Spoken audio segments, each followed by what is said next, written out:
স্বাগত জানাচ্ছি দৈনিক সকালের অফিসিয়াল ফেসবুক পেজ থেকে। দর্শক, দৈনন্দিনের মতো হাজির হয়েছি এশিয়া কাপের আপডেট নিয়ে। দর্শক, আজকের ম্যাচটি মুখোমুখি হবে ভারত বনাম আরব আমিরাত। ম্যাচটি অনুষ্ঠিত হবে রাত 8:30 দুবাই আন্তর্জাতিক ক্রিকেট স্টেডিয়ামে। দর্শক, এই বিষয় নিয়ে আমাদের সাথে কথা বলবেন দৈনিক সকালের স্পোর্টস রিপোর্টার সুজন আহমেদ। স্বাগত জানাচ্ছি দৈনিক সকালের স্টুডিওতে। ধন্যবাদ আপনাকে। দর্শক, আজকে যদি আমরা স্কোয়াড নিয়ে আলোচনা করতে চাই তাহলে আমরা দেখতে পাচ্ছি খুবই স্ট্রং টিম নিয়ে ভারত হাজির হয়েছেন এবারের এশিয়া কাপে। তারা তাদের প্রথম ম্যাচ খেলতে নামবেন আরব আমিরাতের বিপক্ষে। একটু দুর্বল দল হলেও আরব আমিরাত নিজেদের মাঠে কিন্তু ভয়ানক হয়ে উঠতে পারে। সে বিষয় নিয়ে আলোচনা করব আমাদের অতিথির সাথে। আমরা দেখতে পাচ্ছি ভারতের স্কোয়াডে অনেক স্ট্রং ব্যাটিং লাইন আপ রয়েছে, যেমন Surya Kumar Yadav, Shubman Gill, Abhishek Sharma, Arshdeep Singh, bowler Jasprit Bumrah, bowler Shivam Dube, allrounder Harshit Rana, Kuldeep Yadav, Hardik পান্ডিয়ার মতো ব্যাটিং অলরাউন্ডার রয়েছে, অক্ষর প্যাটেল রয়েছেন, বোলিং অলরাউন্ডার সঞ্জু স্যামসন, জিতেশ শর্মা, রিঙ্কু সিং, তিলক ভার্মা, বরুণ চক্রবর্তীর মতো প্লেয়াররা। আপনি এবারের এশিয়া কাপে ভারতের স্কোয়াডটাকে কিভাবে দেখছেন? জি, ধন্যবাদ আপনাকে। আমি যদি বলি ভারতের যে স্কোয়াডটা আমরা যদি দেখতে পাচ্ছি, এখানে সূর্য কুমার যাদব হচ্ছে দলের ক্যাপ্টেন এবং ভাইস ক্যাপ্টেন হিসেবে আছে শুভমান গিল। তো ওরা সবাই দুজনেই কিন্তু হচ্ছে আমরা একদম ক্যাপাবিলিটি যদি বলি তাদের এরকম যোগ্যতা কোয়ালিফিকেশন, এরা হচ্ছে আইপিএল এরকম একটা পজিশনে নিজেকে তৈরি করেছে এবং বর্তমান টি-20 বিশ্বকাপে এই দুইজনকে আপনি যে কোনো উপায় হচ্ছে তাদের সবার চেয়ে আগে রাখতে পারেন। তো সেই জায়গায় আমরা যদি বলি তাহলে ভারত কিন্তু বরাবর সবসময় হচ্ছে তারা একটা ভালো একটা স্কোয়াড দেওয়ার চেষ্টা করে।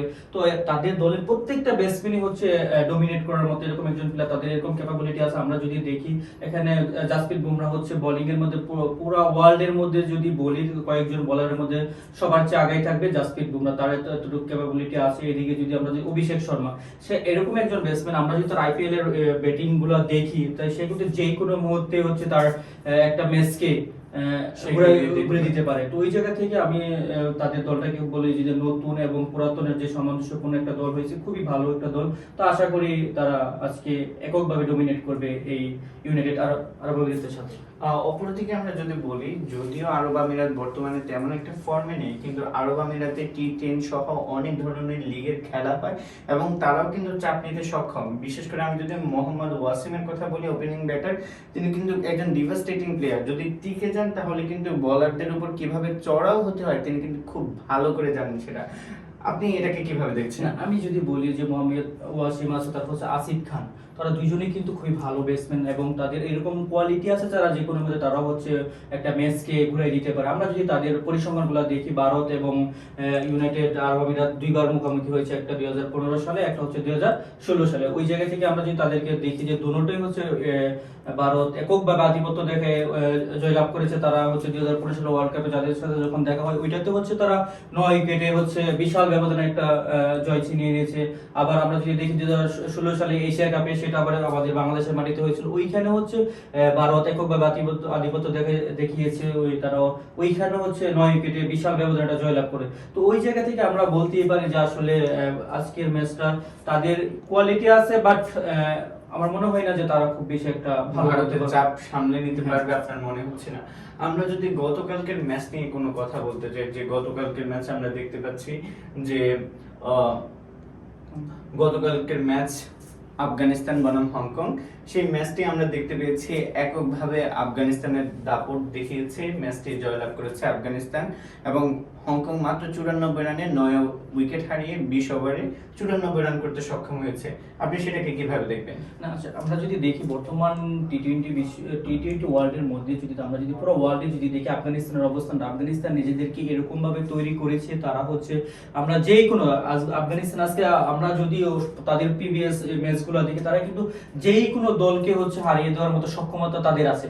তাদের ব্যাটিং বলি, তাদের বোলিং বলি, সব দিকে এখন বর্তমানে হচ্ছে তারা অনেক আগে রয়েছে। ওই ক্ষেত্রে বিশেষ করে যদি আমি আফগানিস্তানের বোলিং এর কথা বলি, তারা তো এক কথাই পুরো এই ওয়ার্ল্ডের মধ্যে আমি তাদেরকে বিশেষ করে স্পিনার দিক দিয়ে সবাই চেয়ে বেশি আগায় রাখবো।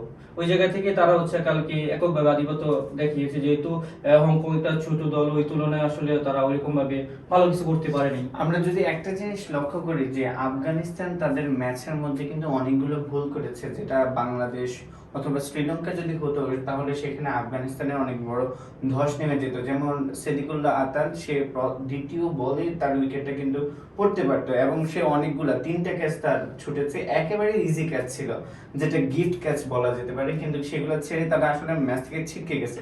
মোট 5টি ক্যাচ ছেড়ে আসলে হংকং ম্যাচ থেকে ছিটকে যায়, এবং শেষ 5 ওভারে ডিভাস্টেটিং ব্যাটিং এর কারণে কিন্তু হযরতুল্লাহ মুরজাজাই সে 21 বলে 53 রান করে। না, আমরা যদি বলি যে আপনার একটা যে কোনো খেলা, আপনি ফুটবল বলেন, ক্রিকেট বলেন, প্রত্যেকটা খেলার মধ্যে আপনি যত বেশি মানে ভুল কম করবেন, ততই আপনার জন্য ভালো। আপনার হচ্ছে ওই দলটাকে আগে রাখতে পারেন। কালকে যদি আমরা যদি দেখি তার যে ক্যাচগুলো মিস করছে, সে কিন্তু 2 নাম্বার বলে একটা ক্যাচ উড়িয়ে দিয়েছিল। ওই জায়গা থেকে যদি ওই ক্যাচটা হংকং যদি নিতে পারে, তাহলে হয়তো আফগানিস্তান খুব ভালো কিছু সুবিধা করতে পারতো না। সে কারণ পরে কিন্তু সে ভালো একটা স্কোর করেছে। তো আপনার কথায় আছে যে ক্যাচ মিস মানে ম্যাচ মিস। আপনাকে কোনোভাবেই হচ্ছে ফিল্ডিং এ আপনার বিপক্ষের দলকে এরকম সুযোগ করে দেওয়া যাবে না যে আপনি হচ্ছে তাকে একটা গিফট করলেন, এটা করা যাবে না। আপনি যত বেশি ভুল কম করবেন, ততই হচ্ছে আপনার দল আগেই থাকবে। আর যদি আপনি ভুল করতেই থাকেন, তাহলে ধারাবাহিকভাবে আপনি কখনো ভালো রেজাল্ট আশা করতে পারবেন না। আফগানিস্তান নিজেদের ম্যাচের মধ্যে এসেও কিন্তু আফগানিস্তান 3টি ক্যাচ ছেড়েছে, একেবারে খুব ইজি ক্যাচ ছিল বলা যায়, সেগুলো ছেড়ে দিয়েছে। এবং হংকং বলা যায় তারা কয়েকটা উইকেট গিফট করে এসেছে আফগানিস্তানকে, কিন্তু বড় দল বা বাংলাদেশ অথবা শ্রীলঙ্কার মতো দল কিন্তু তারা এই ধরনের গিফট করবে না। সেই ক্ষেত্রে আফগানিস্তানকে আরো কেয়ারফুল থাকতে হবে, এবং যদি ভালো কিছু করতে চাই এবারে, সেক্ষেত্রে আফগানিস্তানকে অবশ্যই কেয়ারফুলি হ্যান্ডেল করতে হবে বিষয়গুলো। দর্শক, আমরা জানতে পারলাম আজকের ম্যাচ অনুষ্ঠিত হবে দুবাই আন্তর্জাতিক ক্রিকেট স্টেডিয়ামে রাত 8:30 মুখোমুখি হবে ভারত বনাম আরব আমিরাত।